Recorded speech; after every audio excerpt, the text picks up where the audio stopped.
시청자 여러분 안녕하십니까. 신문이야기 돌직구쇼 시작합니다. 저는 동아일보 정치부장 지원관입니다. 오늘도 저와 함께 따끈따끈한 신문 속으로 들어가 보겠습니다. 먼저 동아일보입니다. 네, 서울대 송호근 교수죠. 어제 한국정치학회와 사회학회가 주관한 토론회에 참석해서 이런 이야기를 했다고 합니다. 어떤 정치는 물러나고 누가 연합해 새 시대를 열어야 한다. 이런 내용인데요. 보실까요? 네, 60대 이상 정치인은 물러나고 50대가 연합해서 새 시대를 열어야 한다. 이런 내용입니다. 그러니까 60대가 권력을 잡으면 지난 촛불 광장 민심은 기득권의 것으로 장악될 가능성이 높다. 그래서 광장의 분노를 부르길 50대가 나서야 한다. 현재 대선 지지율 1위인 민주당 문재인 전 대표는 64세고 반기문 전 유엔 사무총장은 73세인데 두 분에 대해서는 문재인은 올인을 하지 않고 반기문은 정치적이지 않다. 이렇게 손평도 했습니다. 네, 두 분이 어떤 반응을 보일지 궁금합니다. 다음 한글보입니다. 반기문 캠프 벌써 균열 조짐을 보이고 있다. 이런 기사를 정치면에 실었는데요. 어떤 내용일까요? 네, 외교관 그룹 대 정치인 그룹의 갈등이 심각해지고 있다. 이런 보도입니다. 외교관 그룹이 의도적으로 친이계 참모들을 배제하고 있어서 핵심 멤버인 곽승준 전 수석이 요즘 며칠째 출근 안 하고 있다. 그리고 외교관 그룹 내에서도 김숙 전 유엔 대사, 그리고 외시 동기인 오준 전 유엔 대사 간에도 파열음이 일고 있다. 뭐 이런 내용입니다. 반기문 전 총장, 당장 캠프 내부부터 교통정리가 필요한 것 같습니다. 네, 다음 조선일보입니다. 이재용 삼성전자 부회장 어제 평생 가장 길었던 하루를 보냈다. 이런 기사를 실었는데요. 네, 어제 오전 9시 15분경에 특검에 도착을 했습니다. 이어서 특검 차량을 타고 서울지법으로 이동을 해서 한 4시간 가까이 구속영장 실질심사를 받았고요. 다음에 구치소에서 오늘 새벽까지 대기를 했습니다. 1박 2일을 보냈네요. 결과는 뉴스 들으신 분들은 아시겠지만 오늘 새벽 4시 50분경에 구속영장 기각으로 결론이 났습니다.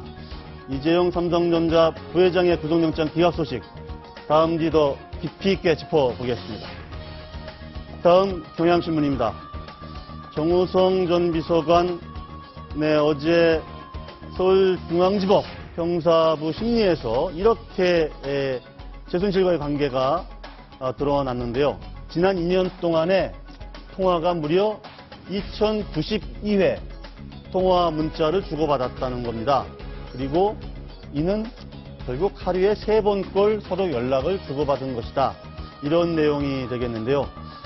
정 전 비서관은 대통령이 뻔뻔히 시킨 건 아니고 최 씨 의견을 좀 들어서 반영을 하라고 했던 거다. 그래서 의견만 들었던 거다. 그런데 의견을 들은 결과는 특검이 볼 때는 연설문도 엉터리였고 어법도 안 맞고 비문투성이었다. 이런 보도를 싣고 있습니다. 다음 신문입니다. 다음 한겨레입니다. 이재명 성남시장 얘기를 실었는데요. 이재명 성남시장 요즘 지지율이 조금 하락세죠. 그런데 이런 공약을 내놨습니다. 기본소득제로 전 국민에게 1인당 무려 130만 원을 연간, 그러니까 매년 130만 원을 주겠다는 겁니다. 도대체 재원을 어떻게 마련하겠다는 것이냐? 네, 정부의 예산 구조를 조정하면 한 28조 원을 마련할 수 있고 또 목적세 성격의 국토보유세를 신설해서 15조를 걷겠다. 이런 얘기인데요. 네, 포퓰리즘 논란이 뜨거울 것 같습니다. 다음 서울신문입니다. 네, 대선을 앞두고 다시 또 군개혁 문제가 불붙고 있는데요. 남경필 경기지사가 모병 제기를 들고 나왔었죠. 최근에는 복무 단축 얘기가 또 나오고 있습니다. 문재인 전 대표는 1년으로 단축도 가능하다. 이재명 성남시장 10개월도 가능하다. 대신 이제 모병제를 같이 하면 된다. 남경필 경기지사는 3년 모병제를 실시해야 된다. 이런 주장들에 대해서 나머지 주자들 현실성이 없는 포퓰리즘 공약이다. 이렇게 주장을 하고 있는데요. 네, 선거 때마다 나오는 복무 단축 논란. 올해도 또 뜨거워질 모양새인 것 같습니다. 다음 신문입니다. 중앙일보인데요. 국제면에 작은 기사를 이렇게 실었습니다. 일본 방위비가 사상 최대. 얼마이길래 사상 최대로 했을까요? 아이고. 네, 53조 원을 방위비로 쓰겠다 이렇게 보고를 했다고 합니다. 아베 총리 군사 대국화를 가속화하고 있는데 우리 군의 국방 태세는 안전한지 궁금합니다. 자, 여러분은 고품격 뉴스 토크 신문 이야기 도직구쇼를 시청하고 계십니다.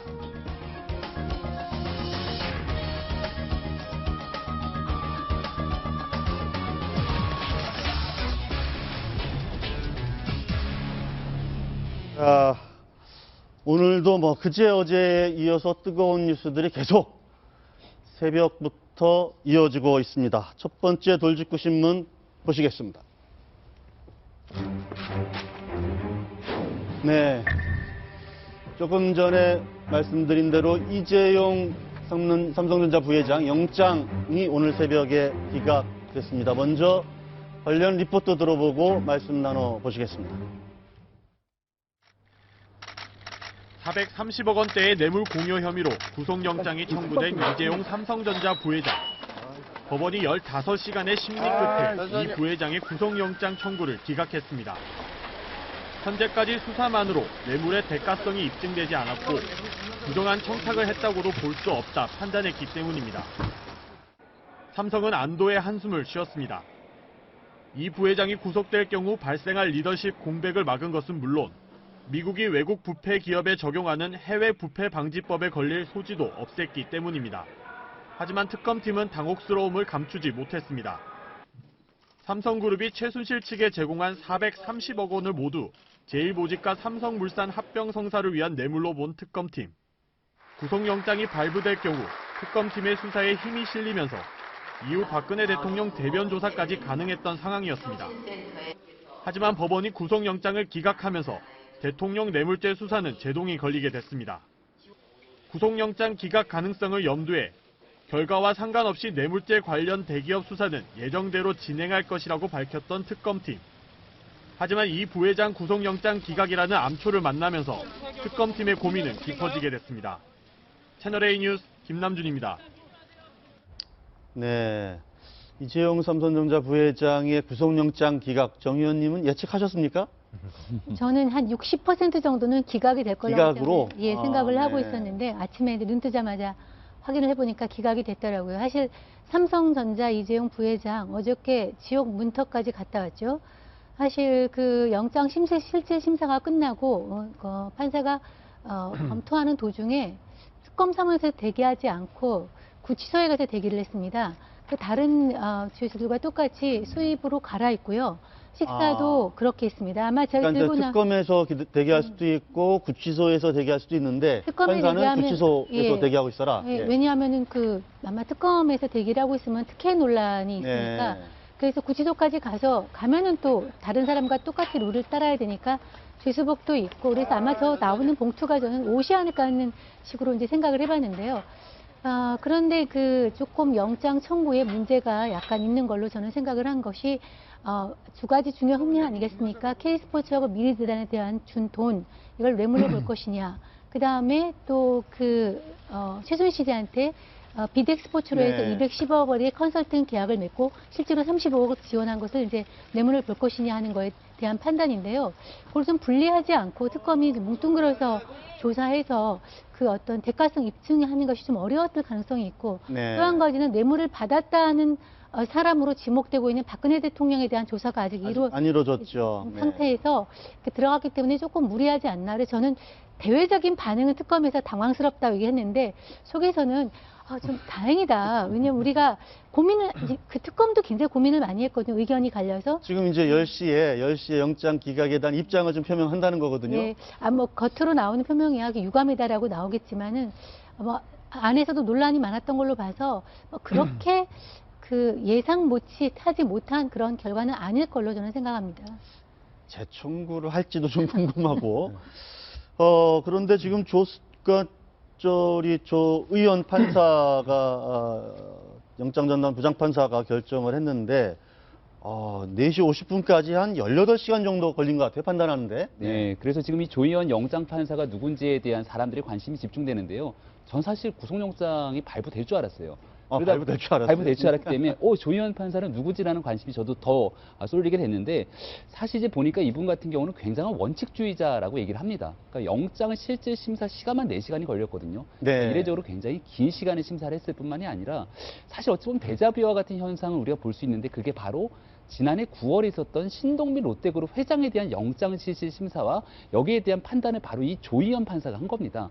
근데 그때도 거의 똑같은 방식으로 실질 심사를 한 3시간가량을 하게 되고, 최종적인 영장 발부 결정을 내리게 되기까지도 새벽까지 시간이 걸렸거든요. 예. 그만큼 법과 원칙에 준수해서 얼마나 구속의 상당성이 있는지를 꼼꼼하게 따진다. 그때도 똑같은 내용이 나왔는데 뭐라고 얘기가 나왔냐면, 구속의 사유와 필요성, 상당성을 인정하기 어려울 정도로 사실 꼭 반드시 법리적인 논쟁을 따져야 될 여부가 있다라면은 무조건적으로 구속하지 않는 게 아마 이 조희연 영장 판사의 나름대로의 방침이 아닌가라는 생각이 들고요.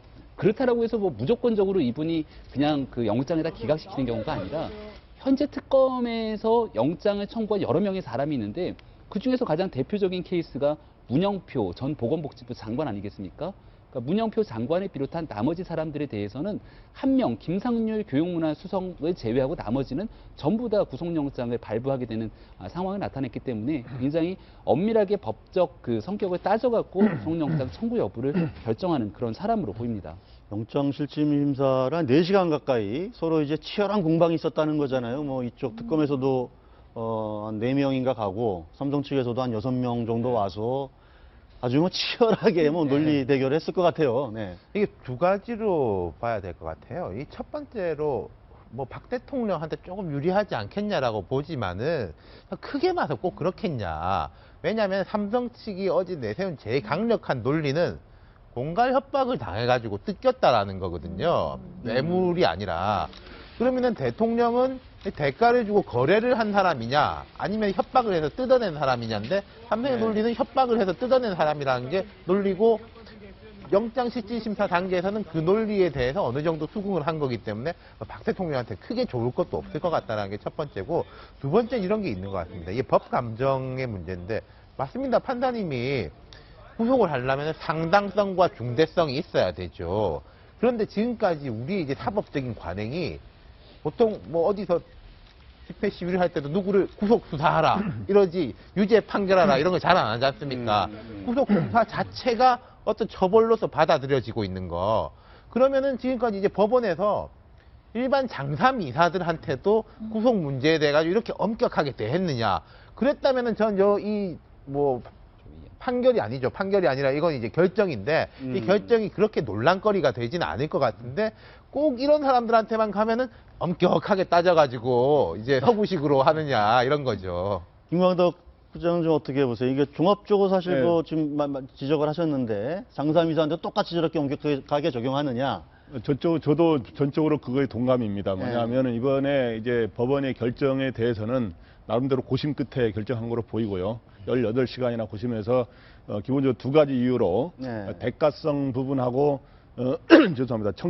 부정 청탁에 이러한 것들이 이제 소명이 덜 됐다고 보고 이제 구속영장을 기각했는데, 그러면은 어떤 이미지가 국민들한테 될 수 있냐면은, 이거를 어떤 국가 경제에 미치는 영향까지 포함해서 긍정적으로 보는 사람도 있겠지만, 일반 또 이 장사미사라든가 서민들 입장에서는 이런 상실감과 괴리감이 또 있을 수 있거든요.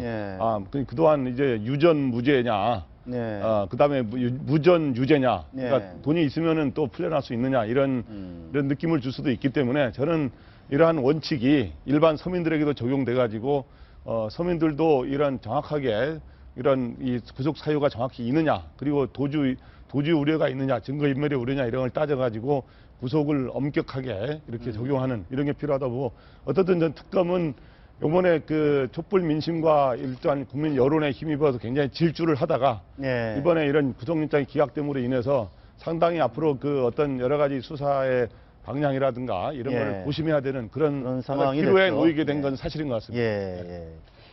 저는 어제 그 구속영장 기각되는 거 보고 약간 오늘 새벽에 오늘 새벽에 그 가장 억울할 사람이 문영표 전 장관이 아닐까라는 생각을 했습니다. 지금 구속이 됐죠. 왜 구속이 네. 됐습니까? 당시 국민연금에게 부당한 압력을 행사했고 네. 그 이유는 이제 삼성의 삼성과의, 합병 네. 그것 때문에 이제 문영표 장관이 거기서 이제 행동대장 역할을 했던 건데 그것도 위에서 지시가 내려왔기 때문에 하지 않았겠습니까? 그래서 기본적으로 특검은 이 삼성과 그러니까 경영권 승계를 위한 어떤 삼성과 박근혜 대통령 간의 거래라고 보고 지금 구속영장을 청구한 거 아니겠습니까? 그리고 바로 이제 그 국민연금을 통해서 경영권 승계가 되고 또 하나는 최순실 씨라는 어떤 실세 정확하게는 이제 정유라 씨를 지원하면서 뭔가 대가를 얻으려고 했던 것은 아닌가 이 두 가지 갈래인데요. 저는 기본적으로 그 미르재단과 K스포츠 재단에 204억 원을 냈는데 그거는 모든 기업이 다 냈으니까 그렇다 치더라도 최소한 그 동계스포츠센터에 지원된 16억 원 이상의 돈과 그리고 최순실 씨가 실질적으로 소유하고 있는 비덱스포츠와 맺은 220억 원 가량의 그 돈 2018년까지 지원하기로 했던 그 계약서 그것은 물론 컨설팅 명목이었지만 요즘은 일종의 뇌물처럼 그런 식으로 전달되는 경우가 많기 때문에 그것만 분리해서 보더라도 충분히 대가성이 인정된다고 저는 감안을 했었습니다. 그리고 두 번째는 안종범 전 수석의 진술이 있었고요. 2015년 7월 25일 날 박근혜 대통령과 이재용 부회장이 독대할 때 당시 말씀 자료에 삼성에서 지금 가장 애로사항으로 생각하는 게 무엇인지 적혀 있었다고 합니다. 이런 정황들, 그러니까 문영표 전 장관, 안종범 전 수석의 증언, 증거, 그리고 최순실 씨가 실질적으로 받은 돈 이런 것만 보더라도 충분히 구속의 사유가 된다고 생각을 했는데 네. 결과적으로는 정반대로 됐네요. 근데 이제 네. 그러니까 구속 영장이 기각됐다고 해서 기소를 안 하지 않는 건 아니지 않습니까? 영장 기각이 없는 유무죄 논란하고는 이제 큰 별개의 상관이 문제고, 없죠. 예. 이거는 아마 저는 재청구를 하지는 않을 것 같고 특검이 왜냐하면 SK나 롯데 다른 데를 수사할 때가 많기 때문에 일단 불구속 상태에서 증거를 보완해 가면서 실질적으로 어떤 대가성 여부를 입증하는 데 주력을 할 것 같고요. 범죄 사실의 소명이 이제 다툴 여지가 있다고 막 그랬잖아요. 그거는 이제 원래 본안에 가서 다투면 되고 현재 그 구속할 때는 두 가지잖아요. 도주와 증거인멸의 우려가 있는 경우인데 그 두 경우에 보면은 뭐 도주의 우려가 있겠습니까? 증거인멸 같은 경우는 예. 이미 다 드러난 상황이라서 그 두 가지는 해당하는 거는 없다고 보고 다른 이제 그런 피의자들 같은 경우 왜 다 구속을 했냐? 그거는 이제 국회에서 위증에 다 걸렸기 때문에 이렇게 위증을 했다면은 실제로 증거를 갖다가 많이 파기하고 조직을 동원해서 할 가능성이 크기 때문에 구속이 되는데 삼성 같은 경우는 이미 거의 다 드러나 있기 때문에 구속의 사유로는 부적합하지 않을까. 그렇지만 이것이 아까 많은 분들이 지적하신 대로 이 죄가 없다는 뜻은 아닙니다. 얼마든지 그리고 지금 특검팀 내부에서도 가기 전에 뭐라고 얘기를 했냐면 1000% 입증할 자신이 있다고 그랬거든요. 그러니까 뭐 자료는 상당히 축적이 돼 있는 것 같아서 이걸로 아직 게임이 끝난 건 건 아니다. 아니고 지금 이재용 부회장이 이제 나와 4시 50분에 이제 기각이 되고 그 구치소를 떠나서 아마 좀 서초동 사옥으로 간 것 같아요. 서초동 그렇죠. 사옥에서 아마 삼성 직원들도 거의 집에 못 가고 아마 거기서 기다리고 있지 않았을까 싶기도 한데 지금 어떤 또 메시지를 내놓을지도 좀 궁금하거든요.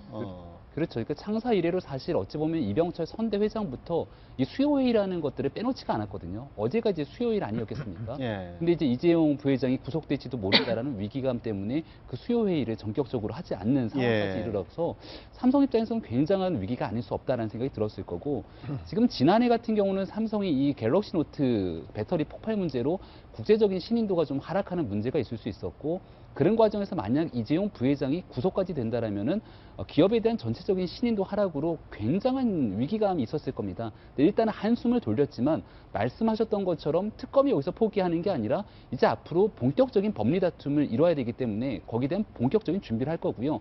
그와 더불어서 지금 그 이재용 부회장이 청문회에서도 밝혔지만 미래전략실 폐지에 관한 문제들에 대해서 그러니까 삼성의 앞으로의 미래에 대해서 얼마나 대중적으로 여론을 더 호감적으로 형성이 가는지와 법리적인 다툼 문제 이 두 마리 토끼를 어떻게 같이 달성하느냐가 굉장히 큰 고민일 것 같다는 생각이 듭니다. 이재용 부회장의 구속영장 기각 여부를 가장 또 아마 민감하게 본 다른 기업들도 있지 않겠습니까? SK라든지 롯데라든지 줄줄이 기다리고 있는 데인데 특검도 이제 그게 문제가 되는 거죠. 이재용 부회장에 대해 가지고 구속영장이 이제 발부가 됐으면은 다른 기업들도 똑같은 논리로 그대로 갈 수가 있는 건데 이런 게 있지 않습니까? 삼성 같은 경우에는 재단 말고도 정유라 씨, 그러니까 플러스 알파가 있는데 삼성조차 기각이 됐으면은 딴 데도 이제 똑같은 논리로 접근하기는 어려울 것이고, 그럼 다른 데는 이제 한숨을 돌리는 게 있을 테니까요. 어떤 식으로 이제 법리적 적용을 해야 될지 그건 모르겠습니다. 특검이 지금 밝힌 바로는 이게 재단에 기업이 들어간 게 한 3, 40개 정도의 기업이 되죠. 예. 근데 그 중에서 뭐 LG라든지 이런 데들은 이제 뭐 큰 사례가 없는 데들은 입건도 하지 않는다. 근데 한 5개, 6개 정도의 기업에 대해서는 명확하게 밝혔단 말입니다. 그럼 그 사람들에 대해서 이제 어떤 식으로 접근을 할 것이냐에 대해서는 궤도 수정이 필요할 것 같아요.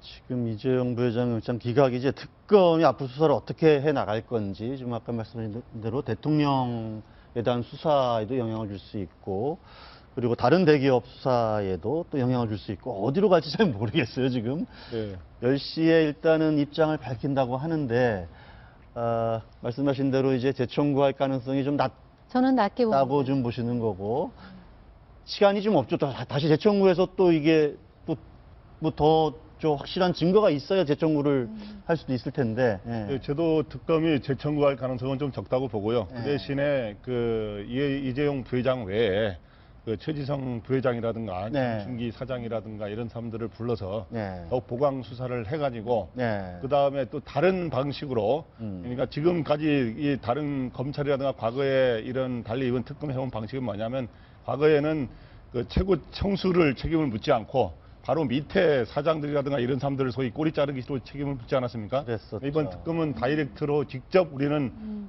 총수를 겨냥한다 예. 이렇게 해서 그런 측면을 했는데, 이제는 이런 사장들을 수사하는 그런 우회 방식을 택할 가능성도 배제할 수는 없습니다. 근데 이제 이재용 부회장을 다시 구속영장을 청구하게 되면 다시 그 법원의 논리가 다시 바뀔 가능성은 현재 당장은 적거든요. 제가 보기엔. 예. 그런 부담은 있고, 이제 이거에 대해서 가장 반응을 할 곳은 이제 청와대와 이제 기업인데, 청와대 입장에서는 특검은 이제 검찰하고 다르게, 검찰은 이번에 그거를 강요와 공갈에 의해서 결국에 돈을 낸 거로 했는데, 예. 뇌물죄로 이제 대통령을 이제 소위 말해서 기소를 하려면, 그거를 이제 피의자로 만들려면은 기본적으로 이제 이재용 회장이 그 가는 가장 중요한 길목이었는데, 그게 이제 길목에서 차단이 되지 않았습니까? 그렇기 때문에 박 대통령이 뭐 여유 있는 상황에서 벗어난 건 아니지만, 예. 박 대통령을 그동안에 재단 출연을 이렇게 강요한 거라든가 그런 부분에 대해서 뇌물죄로 엮기는 상당히 부담스러운 측면이 있어서 그거를 논리를 어떻게 보강하느냐 하는 그런 과제를 안게 되고, 또 하나는 다른 기업들이 또 재단에 출연한 것도 뇌물죄로 예. 하려고 그랬는데 과연 그게 뇌물죄로 과연 되느냐 하는 이런 여러 가지 고민. 그러니까 지금 특검이 상당한 진짜 기로에 놓이게 된 것은 사실인 것 같습니다. 그렇습니다. 특검이 정말 기로에 놓여 있는데, 계속해서 두 번째 돌직구 뉴스를 보시겠습니다.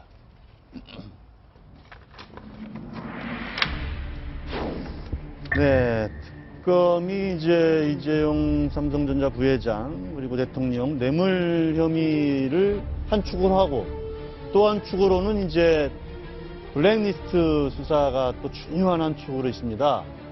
어제 김기춘 전 실장 그리고 조윤선 장관에 대한 사전 구속영장이 청구가 됐고, 이제 영장실질심사는 이제 내일 네. 아마 열릴 것 같은데, 이것도 좀 궁금합니다. 결과가 어떻게 나올지. 그러니까 이재용 부회장이 구속되는 거냐, 아니면 네. 김기춘 조윤선 장관이 구속되는 거냐, 어느 정도 가능성이 어떤 게 더 높냐, 뭐 사람들 사이에서는 그런 거에 대해서 서로 추측하고 예측하는 그런 대화들이 요즘 상당히 많은 건 사실입니다. 그만큼 관심이 높다라는 얘기겠죠. 어제 밤에 구속영장을 청구한다는 소식이 이제 들렸었고, 특검도 상당히 고민한 모습이 있는데요. 일단 그 김기춘, 조윤선 두 사람은 블랙리스트 관련해서 직권 남용의 혐의, 그리고 국회 청문회에서 위증의 혐의를 이제 받고 있습니다. 국회에서 위증 혐의로 이 두 사람을 고발한 건 사실이고요. 지금까지 그 나온 얘기들을 보면 그 정황이나 증거, 증언들이 상당합니다. 특히 조윤선 장관 같은 경우는 구체적으로 뭐 어버이연합을 얘기하면서 관제 데모를 유도하고, 뭐 어떤 특정 그 관제 데모에서 나오는 특정 구호까지 일일이 지시를 했다고 할 만큼 그런 구체적인 정황들이 나온 것 같고요. 김기춘 전 시장 같은 경우는 아직까지 확실한 증거는 모르겠습니다. 이 보도에 따라 좀 다르긴 합니다만 검찰에 따르면 김기춘 전 실장도 내용이 알려지게 된다면 상당할 것이라 그러면서 이제 상당히 자신감을 보이고 있습니다. 그래서 내일 영장실질심사인데 또 어떻게 될지 잘 모르겠습니다만 둘 다 구속이 될지 둘 중에 한 명만 될지 둘 다 안 될지 이건 뭐 예. 세 가지 다 가능성이 있어 보입니다. 네. 지금 조윤선 장관이 한겨레 보도에 따르면, 그러니까 조금 전에 잠깐 말씀하셨는데 어버이연합의 반세월호 집회를 열도록 주도했다. 이게 어떤 내용입니까? 이 관제대목은 당시 정무수석일 때 얘기죠, 지금. 그렇죠. 2014년도 정무수석으로 재직했을 당시의 예. 이야기인데 이게 특검에서 그러한 정황을 포착했다라는 기사가 나온 겁니다. 예. 그동안 이 블랙리스트라고 하는 거는 좌파 문화 예술인들에 대해서 지원을 배제하는 거. 그러니까 소위 보면 정부 입장에선 방어적 기재로 볼 수 있는 건데 예를 들어서 보수단체를 동원해 갖고 가서 관제대모를 하는 건 공격적 기재로 볼 수 있는 거라 사실 더 큰 문제로 지적될 수 있는 거거든요. 이게 이제 어제도 잠깐 말씀을 드렸습니다마는 세월호 문제에 대해서 정부의 비판적인 영화 다이빙 벨이라는 영화가 서울극장에서 상영을 하게 되는데 그 극장 앞에 어버이연합을 이제 동원해 갖고서는 상영을 금지하라라고 데모를 주도했던 그 모든 것들이 이제 그 당시 정무수석이었던 조윤선 수석이 주도로 이루어진 게 아니냐라는 기사가 나오고 있는 거고요. 이게 이제 작년에도 사실 어버이연합에 대한 동원 문제, 지원 문제가 뭐 언론을 통해서 보도가 살짝 된 적이 있습니다. 그 당시 나왔던 인물이 그 당시 정무수석실 산하에 있던 허아무개 행정관이라는 사람이 나왔거든요. 근데 지금 보니까 그 허아무개 행정관의 직속 상관이 이번에 구속된 정관주 문체부 차관, 그 당시 정무수석실에 있던 비서관이고 그 위에 있는 직속 상관으로 올라가게 되면 결국 조윤선 그 당시 정무수석이 나오게 되는 거죠. 그러니까 이 블랙리스트와 연결된 고리들이 자꾸 조윤선 현 장관에 대해서 향하게 되기 때문에 지금 이제 특검에서 구속영장을 청구한 상황이고 영장 발부에도 결국은 힘을 받는 게 아니냐 이렇게 볼 수 있을 것 같습니다. 저는 좀 궁금한 게 제가 뭐 어느 쪽에 서서 얘기하는 건 아닌데 일단 정무수석실이나 뭐 청와대 민정수석실에서는 되게 그동안에도 계속 여러 가지 시위라든지 이런 집회 뭐 정부에 대한 비판 뭐 이런 거에 대해서 뭐 관리도 하고 그걸 또 방어도 하고 뭐 이런 역할들을 하거든요. 그렇죠. 예를 들어 근데 이 어버이연합 변세월호 집회를 열도록 주도했다는 게 뭐 잘했다는 게 아니라 이거와 블랙리스트 문제를 어떻게 아주 결정적인 어떤 그 블랙리스트 작성을 주도했다는 걸로 연결시킬 수 있는 사안인 건지. 그렇죠. 지금 그 정부장님 말씀처럼 과거 정부에서도 이런 이제 집회 시위에 대해서 신경을 당연히 써야 되는 거죠. 근데 그거는 이 사람들의 요구 조건이 뭔지 듣고 거기에 어떻게 이제 대응을 할 수 있을 것인가 하는 건데 여기는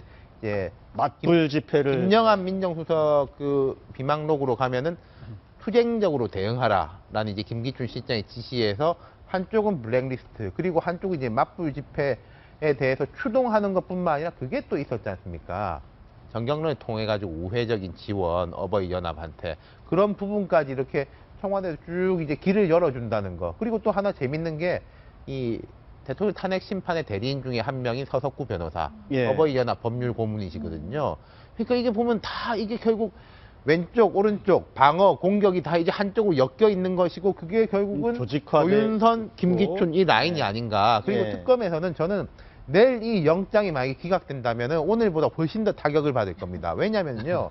이재용 부회장 같은 경우에는 특검에서는 최선이 뇌물.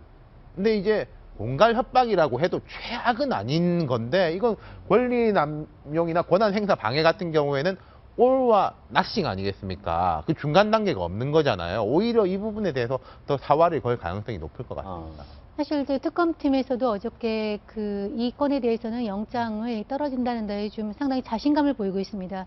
아까 얘기 나왔지만 김기춘 실장 같은 경우는 이제 혐의가 나오게 되면 상당히 놀랄 것이다라고 이제 특검 대변인이 얘기를 했고요. 또 다른 수사팀 관계자 같은 경우는 조윤선 장관 같은 경우는 몸통이다 이렇게 얘기를 했거든요. 몸통이다. 그동안에 나온 정황을 보면 이렇습니다. 네. 그 좌파 예술인들을 배제하는 블랙리스트를 처음에 작성할 때는 조윤선 장관이 정무수석이 아니었어요. 그전에는 이제 외교관 출신인 박준우 수석이 정무수석이었습니다.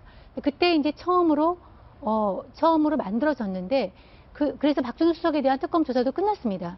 근데 그 다음에 넘겨받은 조윤선 장관이 정무로 온 다음에 그 특검에 처음에 이제 몇 명 안 되는 인원이 80명 얼마 정도 되는 처음에 최순실이 개입했다는 허접한 단계에 그런 데서 10,000명으로 늘어나는 과정에서는 누군가가 개입할 수 없는데 그런 거에 대한 이제 혐의 입증에 대해서 조윤선 장관이 좀 깊숙이 개입한 그런 정황을 아마 특검팀이 확보를 한 것 같고요. 수사팀 예. 제 생각에는 조윤선 장관이 이제 그만둬야 됩니다. 아, 저는 개인적으로 좀 잘 아는 사람이지만 이게 영장이 그 떨어지고 안 떨어지고 간에 현직 장관이 만약에 특검에서 체포가 된다면 영장이 구속이 된다면 얼마나 대한민국 헌정사에 그 수치스러운 일이겠습니까? 이 정도도 상황이 이렇게까지 악화가 됐는데 장관직을 유지하고 있다는 게 제가 생각한 한 것보다는 굉장히 얼굴이 두껍다 이런 생각이 드네요. 그러니까 솔직히 나중에 무죄를 하면은 그때 대사 명예회복을 하면 되거든요. 오히려 더 큰 기회가 열릴 수 있습니다. 본인이 무죄라면은. 근데 지금 현재 장관직을 갖고 있으면은 우선 일도 안 되고 영도 안 쓰고 본인이 이게 조사받으러 다니면서 일은 되겠습니까? 그래도 문화행정이라는 거 돌아가야 되는데 참 좀 그런 부분에서는 무책임하다 이런 생각이 들어요. 문영표 전 장관은 지금 사표를 아직도 안 내했죠. 그러니까 문영표 장관도 국민연금관리공단 이사장 그대로 예. 이사장 자격으로 좀 돼 있는 거고. 제가 보기에는 그러니까 저는 내일 영장실질심사를 해서 예. 구속이 결정이 되면 네. 저는 장관직 사표를 내는 게 맞고요. 아, 결정이 영장이 발부가 되면 예, 그래서 정 의원님은 이제 그 전에 해야 된다는 말씀. 현재 본인은 아니라고 주장하고 있는 상황이니까 우리가 이제 어떻든 사법부의 판단을 예. 이제 현재 우리가 법질서하에서 이제 좀 따라야 되는 입장이기 때문에 예. 내일 그 영장실질심사 나오면은 당연히 사표를 내는 게 저는 맞다고 생각하고 그럼 황교안 대행도 바로 수리를 하는 게 이제 해서 그 다음에 대행 체제로라도 당장 가는 게 바람직하다고 보고요. 그리고 하여튼 저는 주목이 되는 게 그동안 대부분 특검이 영장을 신청한 사람들이 대부분 지금 채택이 되오다가 구속이 되오다가 중간에 김상률 전 교육문화수석이 기각이 되고 이번에 이제 오늘 이재용 부회장이 이제 기각이 됐는데 그래서 내일도 어떻게 될지 지금 주목이 되는 상황이에요, 사실은. 그래서 지금 현재 쉽게 말해서 김기춘 전 비서실장 같은 경우는 현 정부에서 최순실 말고 공식 라인에서 가장 가까운 측근으로 알려진 사람 아니까 비서실장실에. 그래서 소위 법률 미꾸라지라는 말까지 요즘은 들었는데 과연 법률 미꾸라지를 역할을 하느냐 아니면 결국에는 이번에 처음으로 자기가 이제 법무장관까지 지낸 사람으로서 구속이 되느냐 하는 그런 기로에 있어서 주목이 되는 거고 또 하나는 조윤선 씨는 현직 장관이 구속되느냐도 굉장히 주목이 되는 거거든요. 예. 근데 이제 특검이 김기춘 실장에 대해서 공개되면 사회적 파장이 상당히 클 거라고 해서 그 내용을 읽어보니까 구체적인 내용은 지금 안 나와 있더라고요, 보니까. 그러니까 사회적 파장이 클 거다라는 말이 있고 아까 말씀하신 대로 조윤선 전이 아니죠. 현 장관이 몸통이다. 예, 리스트에 몸통이다. 뭘 가지고 그렇게 얘기하는지가 안 나와서 궁금해요. 그 내용을 이제 저도 그 영장 내용을 현재 보지 않았기 때문에 예. 궁금한데 그래서 그런 거로 보면 구속될 가능성이 높다고 볼 수도 있는데 저게 사실이라면 예. 그런데 최근에 이재용 부회장에 대해서 특검에서 말할 때는 또 이재용 부회장의 영장 내용을 보면 기절할 거다라고 예. 이런 표현을 썼었거든요. 그런데 이런 기각되는 일이 있었기 때문에 저도 내일 어떻게 되냐는 굉장히 약간 주목할 필요가 있는 거고 어쨌든 근데 이 특검이 이번에 가장 이거 신경 쓰는 거는 뇌물죄에 이어서 이거에 신경 쓰는 이유는 바로 이게 표현 그리고 사상 언론의 자유와 관련된 거에서 바로 민주주의를 훼손했느냐 안 했느냐 하는 소위 탄핵 사유와 직접적으로 관련된 거기 때문에 이거에 굉장히 어떤 천착을 하고 있는 게 아닌가 특검이 이런 생각이 듭니다. 지금 그 블랙리스트 얘기 나왔을 적에 누가 애초에 지시를 내렸는가 이게 가장 중요한 거 아니겠습니까? 그래서 누군가는 이제 대부분 지난주 정도까지만 해도 이제 김기춘 전 실장이 아무래도 주도적으로 지시를 했을 것이다 라고 생각을 하고 사실은 정무수석실도 자체적으로 할 수 있지만 비서실장이 지시했기 때문에 정무수석실에서 그것을 실행하고 이제 문체부까지 직접적으로 내려보낸 그런 상황이었는데 지금 보면 사실은 지시한 건 박 대통령이라는 얘기가 지금 나오고 있어요. 그러니까 결국은 김기춘 실장이냐 박 대통령이냐 그것이 또 하나의 어떤 그 큰 축일 것 같은데요. 지금 특검이 문체부 그 관계자들의 어떤 증언을 들어보면 2014년 5월, 그러니까 세월호 터지고 그 다음 달부터죠. 실질적으로 좌파 예술가들에 대해서 자금 지원을 삭감하라, 중단하라 이런 지시를 실질적으로 내렸다고 합니다. 그 당시 이제 시끄러웠던 게 그 박근혜 대통령과 박정희 전 대통령의 풍자 그림을 그렸던 홍성담 작가 등등을 비롯해서 여러 가지 논란이 있었는데 아마 그런 사람들을 겨냥을 하고 했던 것 같고요. 또 마침 시기가 세월호 참사 때문에 정권이 상당히 위기에 있을 때였기 때문에 여러 가지 아마 필요가 있었을 겁니다. 그런데 지금까지는 김기춘 전 실장이 모든 걸 다 했다라고 생각을 하지만 저는 박 대통령의 생각을 읽는 사람이 바로 비서실장 아니겠습니까? 김기춘 실장 같은 경우는 철저하게 자기가 모시는 주군의 생각에 따라서 움직이는 사람이지 본인이 무엇인가를 먼저 공격적으로 한다기보다 예전에 박정희 대통령 당시에도 그랬고 위 사람들이 무엇 생각하는지를 정확하게 알고 그것을 실행에 옮기는 게 몸에 배인 사람이기 때문에 이번에도 박 대통령이 어디에 대해서 기분 나빠하고 언짢아하는지를 제대로 읽었던 비서실장이 결국 이런 지시를 내렸던 게 아닌가라는 생각이 듭니다. 네. 지금 말씀하신 대로 좌파 문화예술계 인사들에게 문체부 예산이 지원되는 일이 없도록 하라. 그게 2014년 5월이고 그거에 따라서 일단 최초로 80여 명의 명단이 작성이 됐다. 이게 블랙리스트의 이제 최초의 블랙리스트라는 게 특검의 판단이다. 뭐 이런 지금 좀 보도입니다. 이제 지금 보도죠. 동아일보 예. 이제 단독 보도인데요. 2014년 5월이면 세월호 사건이 난 직후죠. 예. 직후라서 거기에 정부에 대한 어떤 공격이 한참 예술계를 중심으로 이제 크게 있을 테니까 대통령으로서는 좀 불편했을 것 같고 그러니까 아마 제가 생각은 세월호 사건을 계기로 해서 그런 거를 모티브로 해가지고 예술 활동을 하는 사람에 대해서 좀 대통령이 불편한 마음을 가지고 있었고 그러다 보니까 지시가 나왔던 것 같아요. 그래서 이것이 2014년 5월이고 그때 지시에 따라서 블루리스트를 만든 게 신동철 대통령 정무비서관 지금 구속돼 있죠. 그러니까 이제 그거는 처음에 출발점이 누구냐는 건 아까 얘기한 대로 김기춘 실장이라는 것이 그동안의 대체적인 시각이었는데 이제 오늘 첫 보도가 나온 게 오히려 대통령이 지시를 하고 신동철 비서관이 처음 만들었고 그 다음에 이것이 이제 부풀려지는 과정에서 김기춘 실장과 조윤선 장관이 깊게 개입했다고 하는 것이 특검의 입장인 것 같습니다. 그러니까 처음에는 80여 명으로 최초 작성을 했다가 이게 불러줘서 마지막에는 그래도 9천 명을 넘어섰다. 이런 지금 특검의 판단은 이렇게 보는 것 그러니까요. 같습니다. 이게 제일 답답한 거는 세월호 참사 이후에 도대체 무슨 일이 벌어졌냐는 겁니다. 2014년 5월부터 블랙리스트가 생겼고 왜 한참 전에 YTN에서 한번 폭로를 한 적이 있었는데 세월호 참사 바로 다음 날 김종 차관이 기자들한테 이제 체육계 비리 부분, 승마협회 기존 이 문제를 처리해야 된다라고 하면서 이게 기자들이 아니 세월호 참사 터졌는데 하니까 아니 그건 그거고 일 안 할 거야라고 하면서 막 닥달하는 게 나오거든요. 세월호 참사 이후에 청와대하고 최순실 씨하고 이쪽들은 그런 일을 하고 있었다고 하니까 너무 마음이 답답하죠. 어쨌든 내일 영장실질심사가 이루어지는 때 진짜 만약에 이것도 혹시라도 다른 기각이 되거나 특검은 진짜 상당히 위기에 처해지겠죠. 근데 지금 말씀하시는 톤으로 봐서는 이거는 기각되기가 좀 쉽지 않을 것 같다라는 생각에 좀 더 무게가 실린 것 아닌가 저는 그렇게 영장실질심사 오늘 이재용 부회장 기각에서 내일까지 기각이 되면 사실 특검의 존립의 위기를 취하게 되는 거죠, 사실은. 네. 그리고 여러 가지 그래서 과연 어떻게 영장을 만들고 그렇게 했길래 어떻게 수사하고 그랬길래 이런 지적이 나올 수 있기 때문에 제가 블랙리스트라고 하는 거는 존재했다는 게 거의 사실로 인정되고 있지 않습니까? 그렇기 때문에 반드시 누군가 이거에 대해서는 책임을 져야 되는 거는 분명합니다. 왜냐하면 이거는 진짜 민주주의의 기본권은 바로 표현의 자유라든가 사상의 자유에 대한 훼손 논란이고 특정 집단을 리스트를 만들어서 지원을 배제하고 특정 집단은 아까 어버이연합 같은 경우는 여러 가지 정년이라고 연결시켜주면서 지원을 하고 이런 거는 있을 수 없는 일이기 때문에 반드시 하여튼 누군가는 책임을 져야 된다라고 일단 생각을 합니다. 어쨌든 특검이 어떤 확실한, 그러니까 판사도 발부할 수밖에 없는 그런 확실한 어떤 팩트를 확인했는지 그게 좀 궁금해지는 것 같습니다. 자, 다음 뉴스로 넘어가 보실까요?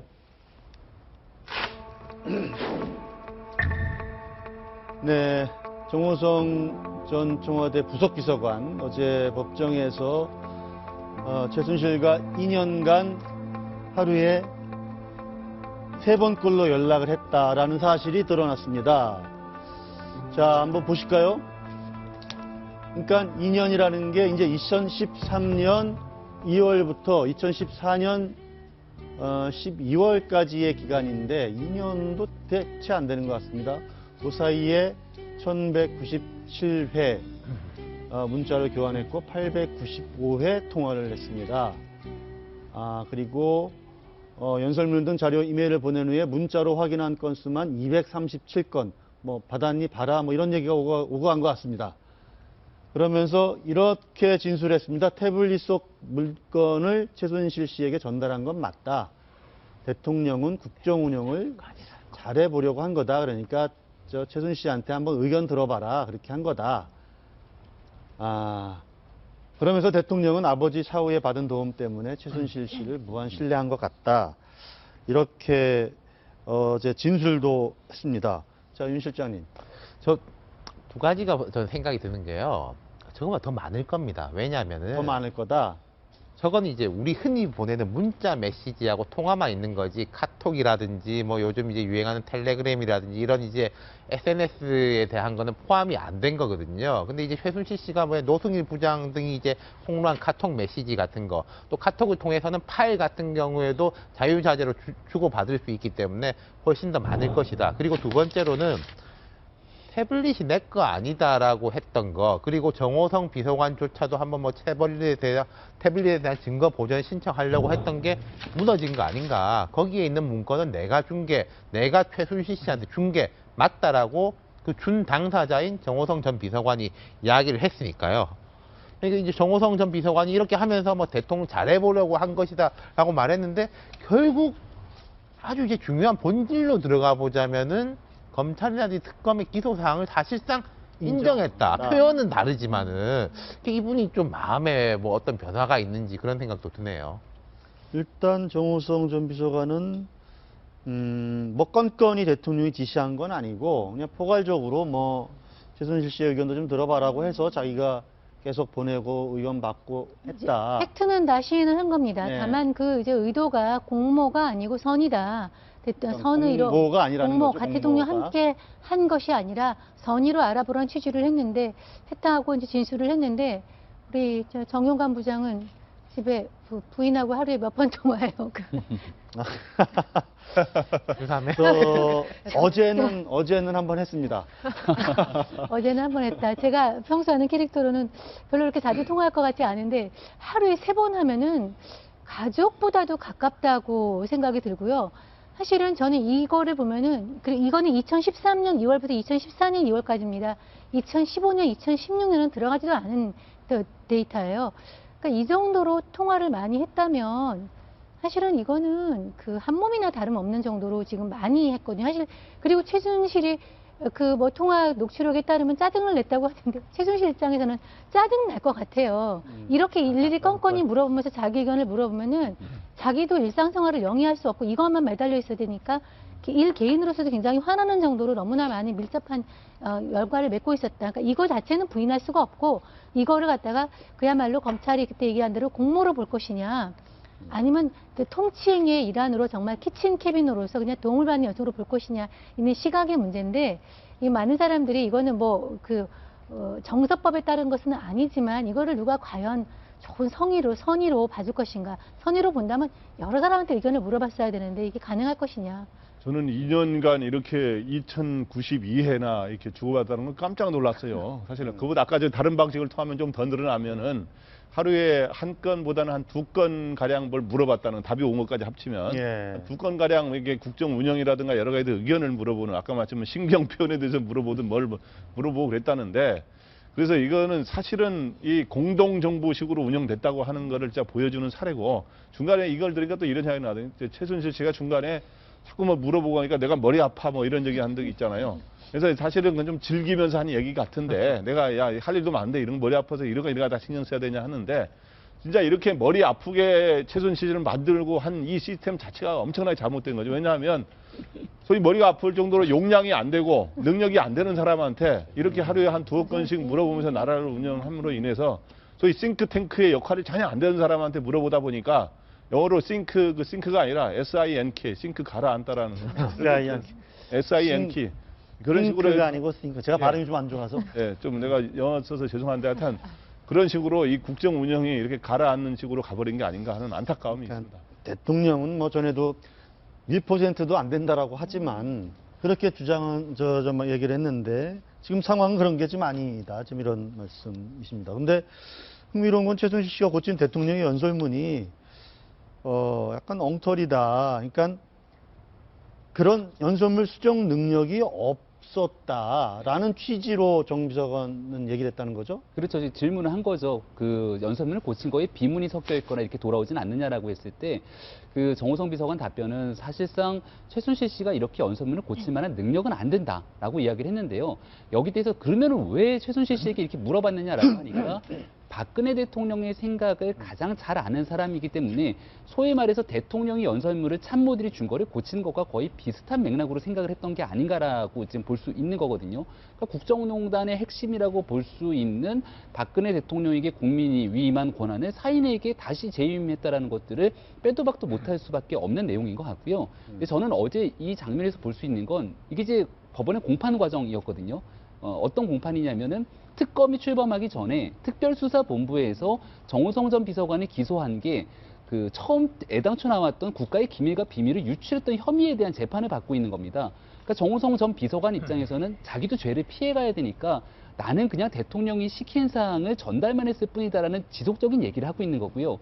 그렇기 때문에 적극적인 공모관계가 아니라고 부인하는 건데 그러면서도 정호성 전 비서관은 대통령을 지켜야겠다는 마음이 또 있는 겁니다. 그러다 보니까 대통령은 국가를 위해서 한 일이고 여기에 대해서 사실상 그렇게 악의를 갖고 한 게 아니다라는 두 가지 모순된 내용을 증언하다 보니까 자꾸 말이 논리적으로 꼬이게 되는 거거든요. 어쨌거나 여기를 통해서 볼 수 있는 확실한 사항은 박근혜 대통령은 최순실과 국정을 농단하기 위한 주요한 축의 역할을 한 거는 맞는 것 같다는 것들을 우리 모두는 유추해 볼 수 있는 것 제가 같습니다. 하나만 더 이야기해 보자면요. 정호성만 했겠느냐라는 거예요. 예를 들어서 안봉근, 이재만 두 사람은 정호성 이 비서관의 문자라든지 메일을 보면은 이게 좋은 건지 나쁜 건지 모르겠습니다만 거의 국정 운영에 대한 겁니다. 뭐 무슨 흔히 말했던 비선 진로라든지 이런 거는 없어요. 그 부분은 옷이라든지 진로 같은 거는 안봉근 전 비서관으로 집중됐을 가능성이 높고 정호성, 이재만 두 사람의 대화록이 나온 게 있었는데 뭐 마사회의 공모 그런 부분은 이재만 전 비서관의 통한 라인이었을 가능성이 높습니다. 이 사람들 한 명하고는 2,000번이지만은 그 두 사람은 정호성보다 좀 작다라고 생각되지만은 그 사람들도 뒤져보면은 저는 뭐 몇백 건씩 나올 것 같아요. 나오지 않겠느냐. 현실이 머리가 아프긴 아팠어. 그러니까요. 이 사람 네, 관리해야 되고 저 사람 관리해야 관리해야 되고.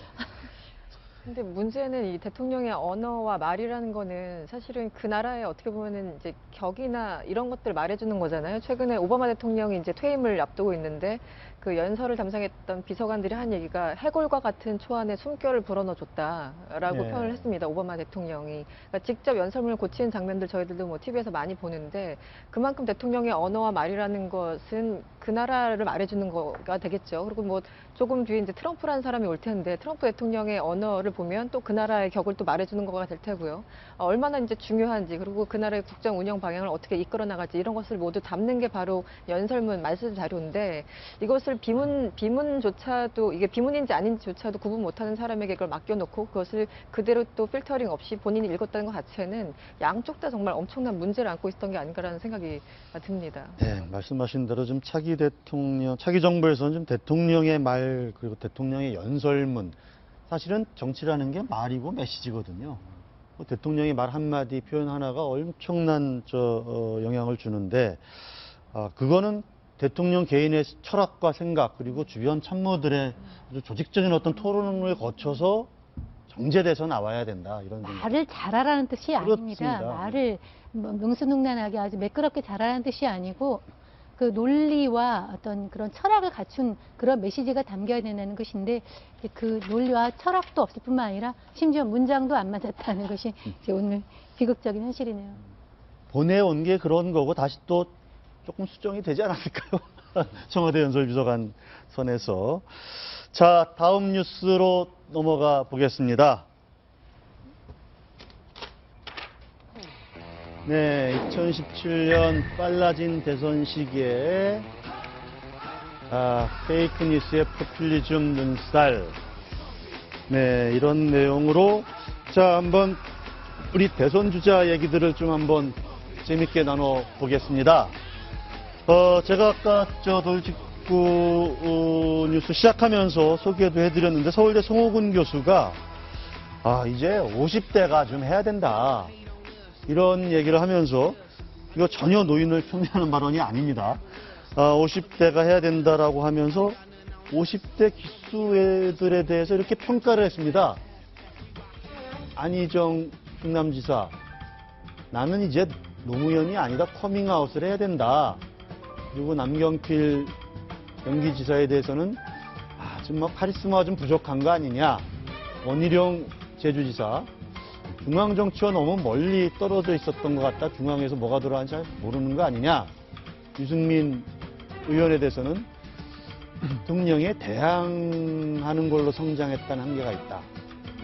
그리고 김부겸 민주당 의원, 말을 잘하지만 정치력에는 좀 의미 있는 것 같다. 이어서 한번 또 뭐라고 얘기했는지 한번 보실까요? 이재명 성남시장에 대해서는 아예 코멘트를 안 했습니다. 세간의 말이 많아서 판단을 유보하겠다.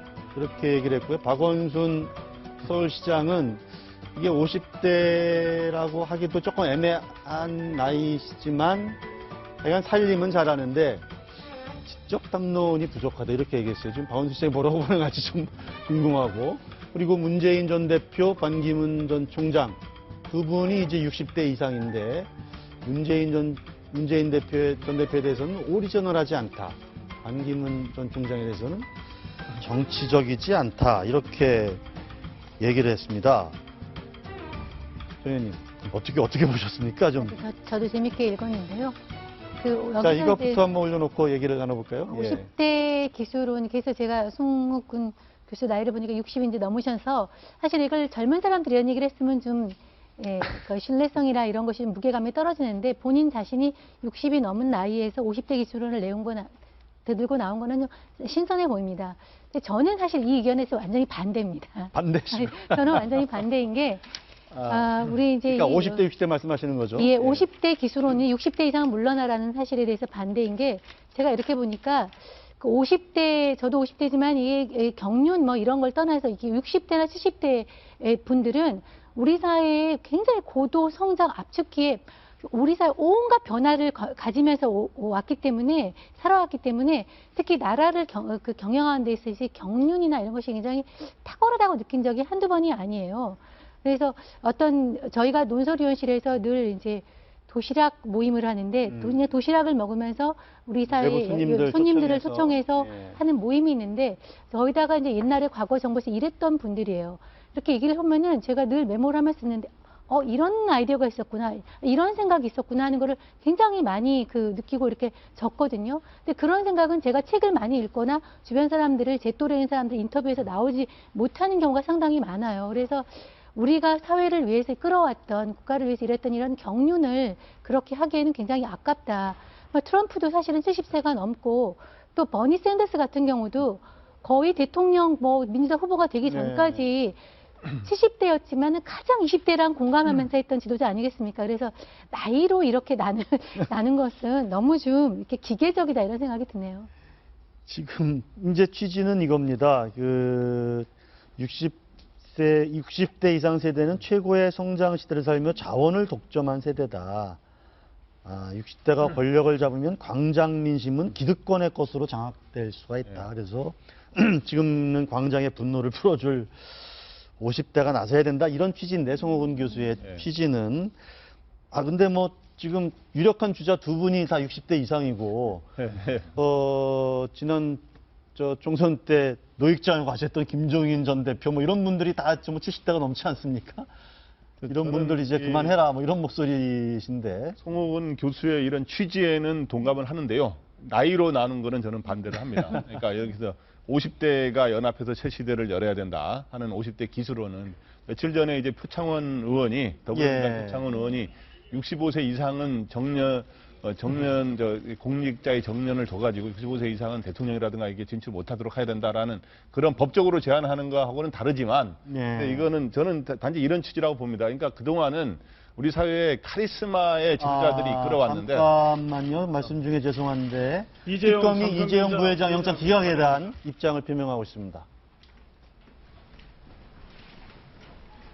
법원의 이재용 삼성전자 부회장에 대한 구속영장 기각 결정은 특검과 피사실에 대한 법적 평가에 있어서 견해 차이가 있다고 판단됩니다. 법원의 구속영장 기각 결정은 매우 유감이나 필요한 조치를 강구하여 흔들림 없이 수사를 진행할 예정입니다. 발표 마치겠습니다. 질문은 질문은 오후에 있을 정례 브리핑 때 관련 질문을 받도록 하겠습니다.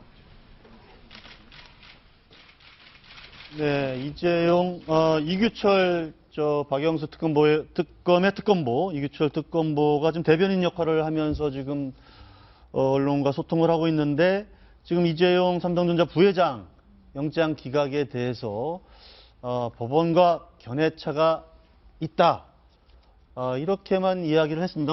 역시 아까 말씀 나눈 대로 재청구 여부라든지 이런 부분에 대해서는 언급을 안 하고, 원래 이제 오후 2시 반에 이제 특검 출입하는 기자들하고 정례 브리핑을 하거든요. 그때 아마 입장을 좀 더 상세하게 설명하겠다, 뭐 이런 취지인 것 같습니다. 다시 저희 주제로 돌아오죠. 네, 60대, 네, 50대. 예, 그래서 그 송호근 교수의 취지는 네. 지금까지는 카리스마의 지도자들이 우리나라를 이끌어오지 않았습니까? 그러면서 부정적으로 제왕적 대통령제, 혼자서 힘을 다 쓰는 이런 식으로 해왔는데 그 시대가 마무리돼야 된다.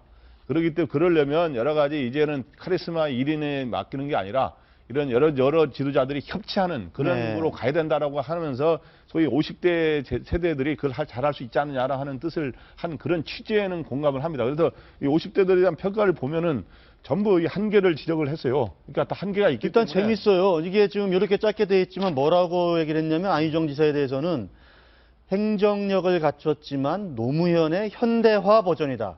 아주 촌철살인입니다. 안 지사는 나는 노무현이 아니다라고 커밍아웃을 해야 한다. 그리고 남경필 지사는 거시 미시적 정책 능력을 갖췄지만 카리스마가 부족하고 바닥에서부터 올라온 사람에게 냉소를 받을 가능성이 있다. 네, 그런 점에서 어떻습니까? 동의하십니까?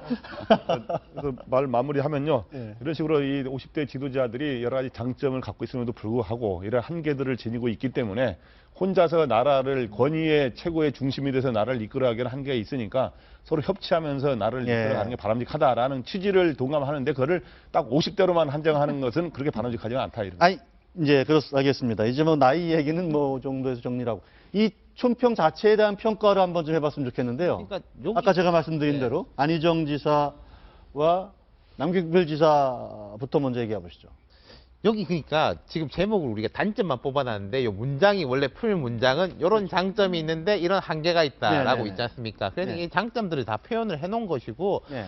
그렇죠. 근데 모르겠습니다. 이제 안희정 지사 같은 경우에는 약간 계속 상반된 이미지를 보내는 것 같아요. 나는 이제 노무현 대통령의 이걸 뛰어넘겠다라고 하면서 계속 김대중과 노무현의 적자. 물론 본인의 그게 존재의 근원이기 때문에 벗어날 수는 없겠지만은 뭔가 한 번 더 넘어서는 지금 이제 민주당 내 경선 구도에서도 그렇지 않습니까? 뭐 박 시장이라든지 이재명 시장이 문재인 전 대표하고 갈등 문제로도 또 이제 고충을 겪고 있는데 안 지사 같은 경우에는 크게 봐서 노무현 전 대통령. 조금 이게 현재로 와서는 문재인 전 대표를 우회하지 않고 자기가 어떤 리더십으로 올라갈 수 있느냐 이 부분에 대한 지적인 것 같고 저는 뭐 정확한 지적이라고 생각을 해요.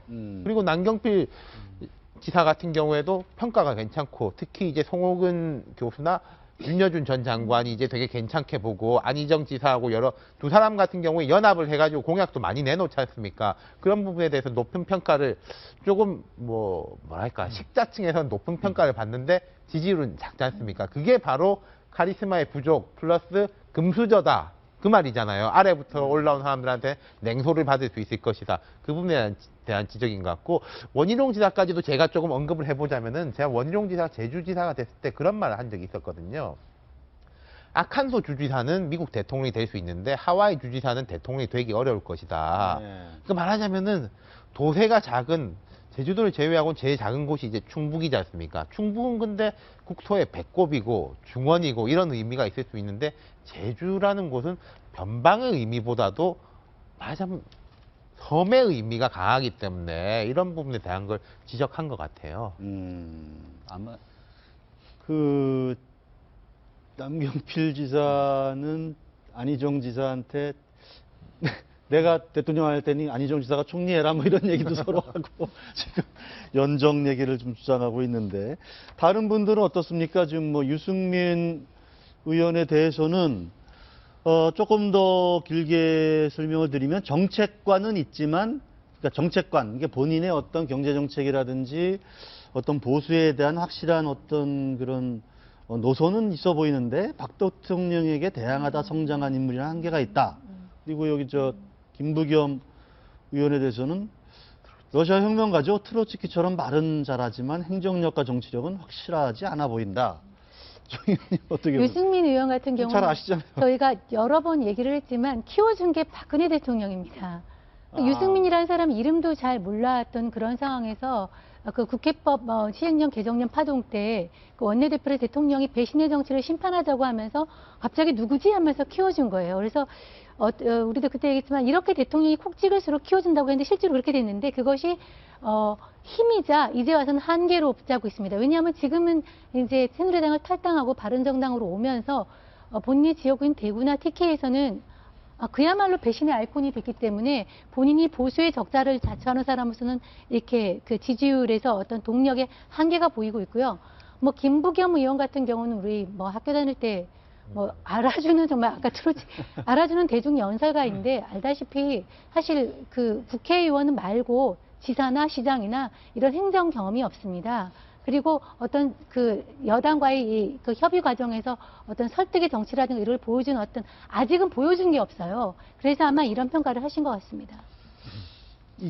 다음 여기 보면 이재명 시장은 판단 유보했다고 했으니까 박원순 시장에 대해서 살림은 잘하는데 지적 담론이 떨어진다. 대권 리더십은 도덕적, 지적 리더십이 모두 필요하다.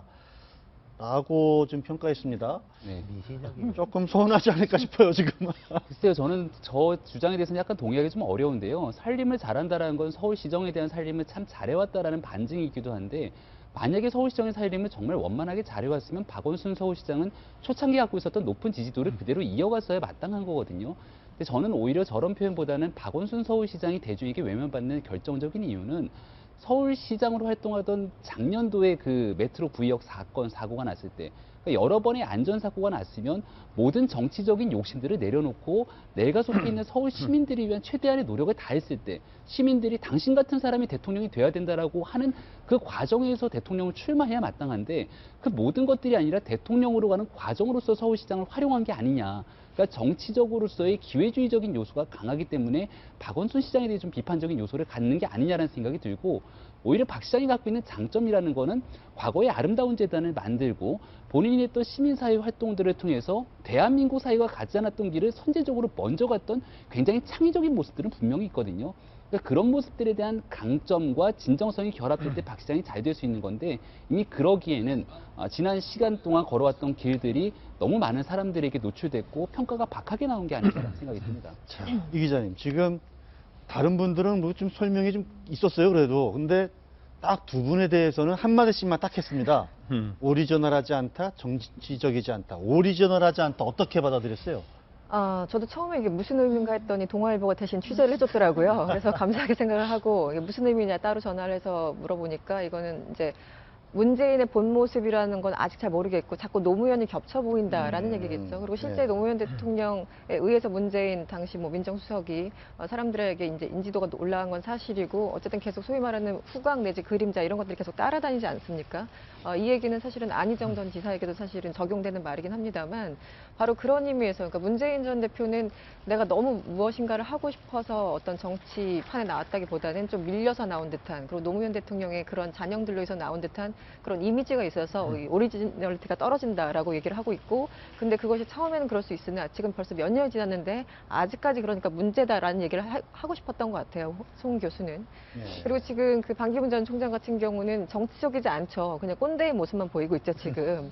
그래서 정말 정치를 하려면 연기라도 잘해야 되는데 그냥 옆집 할아버지와 같은 그런 꼰대의 얘기를 이제 그런 언어를 구사하고 있으니 얼마 전까지 유엔 사무총장을 10년 동안 지내신 분이 맞나라는 생각이 저 스스로도 들 만큼 그런 좀 부분들이 있는 것 같고요. 근데 기본적으로 저는 이제 대부분 동의합니다. 대부분 동의하는데 이것도 역시 식자층 엘리트 그러니까 송모 교수의 어떤 개인적인 판단이고 개인적인 이제 자기 평이죠. 개인적인 평이고 소위 말하는 이제 일반 대중들이 생각하는 그것과 좀 차이가 있을 수 있다고 생각합니다. 네.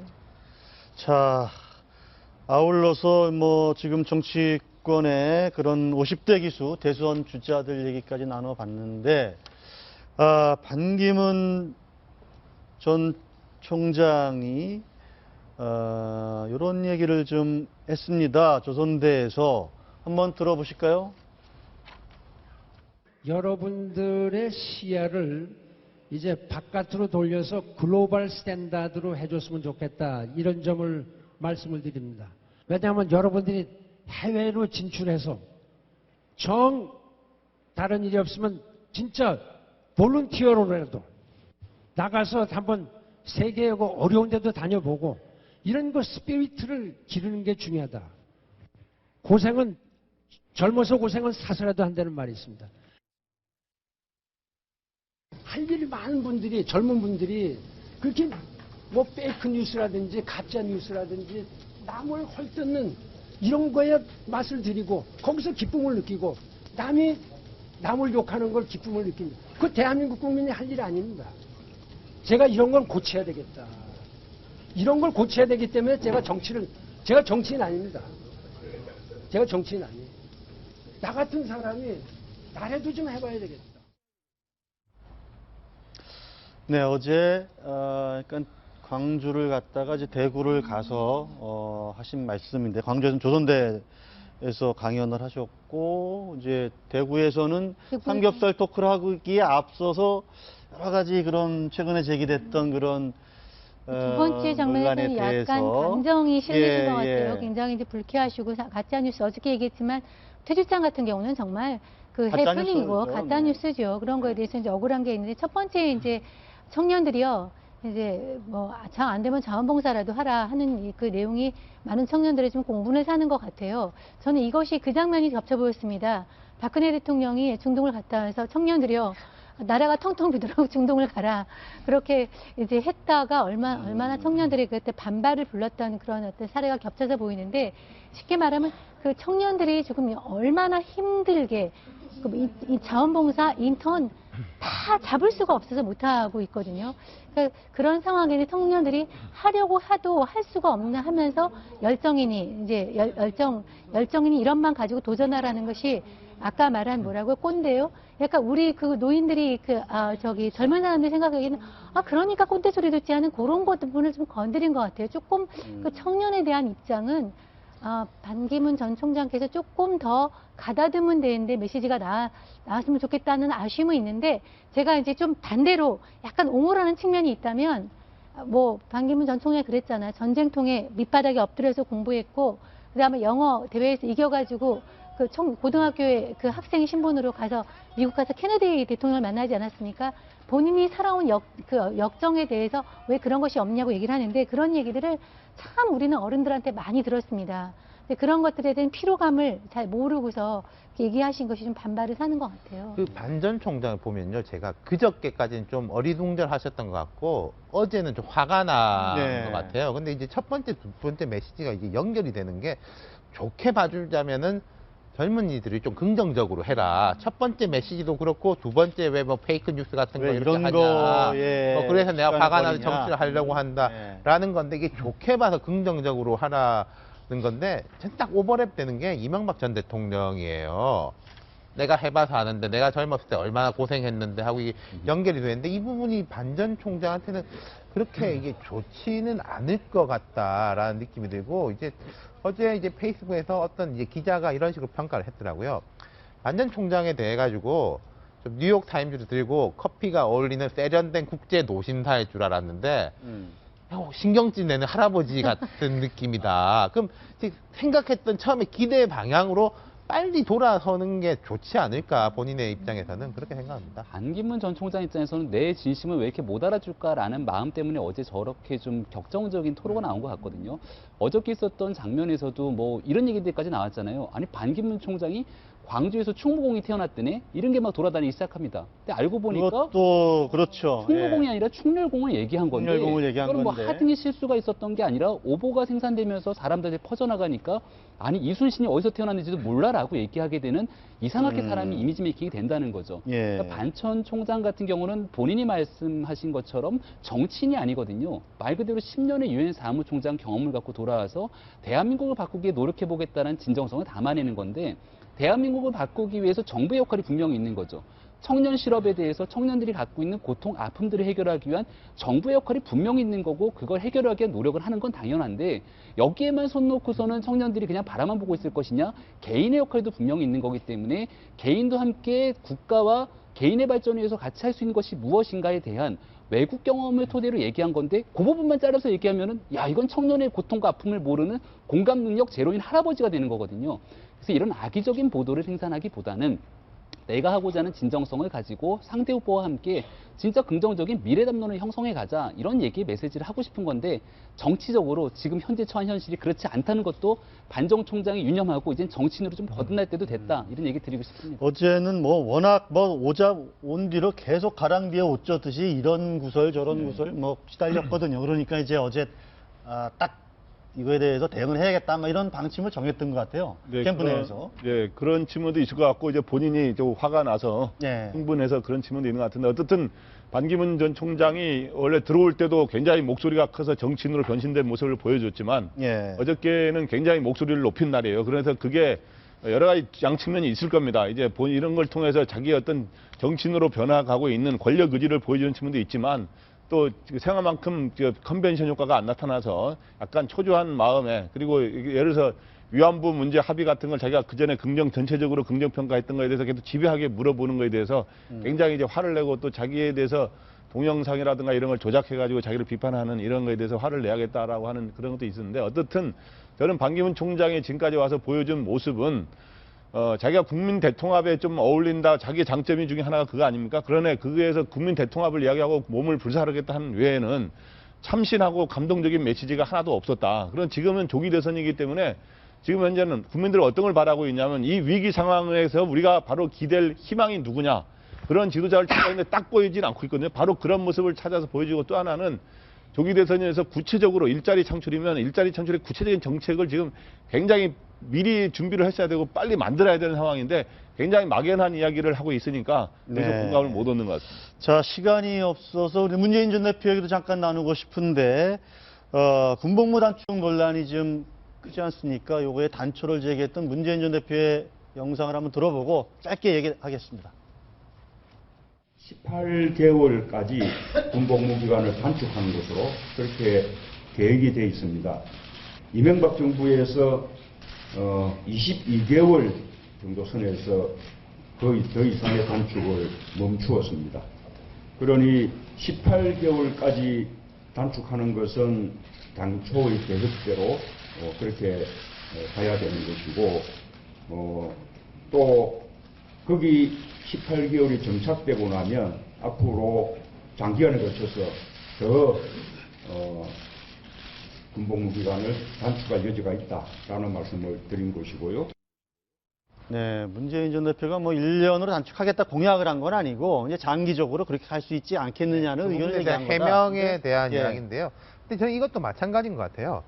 뭐 이야기했다가 이제 원론적인 이야기다. 맞아요. 앞에서부터 뒤까지 보면 그 말씀이 맞는데 이게 자꾸 반복이 되면은 이게 발을 빼는 듯하게 되고 또 언론 탓하는 것처럼 되는데, 처음에 이야기할 때부터 사실은 딱 정제되게 말하는 게 맞죠. 1년이나 이야기를 안 했으면 되는데 괜히 해가지고 이제 긁어부스럼을 만든 거. 그게 책에 있었거든요. 책에 있었고 저희가 보도를 하니까, 그리고 그거에 대해서 질문을 하니까 이렇게 좀 설명을 한 건데, 명확하게 뭐 언제 어떻게 육하원칙에 맞춰서, 그리고 뭐 이번에 공약을 내세우겠다는 건 아니다, 이렇게 했으면 오히려 논란이 여기까지 오지는 않았을 것 같다, 이런 생각이 듭니다.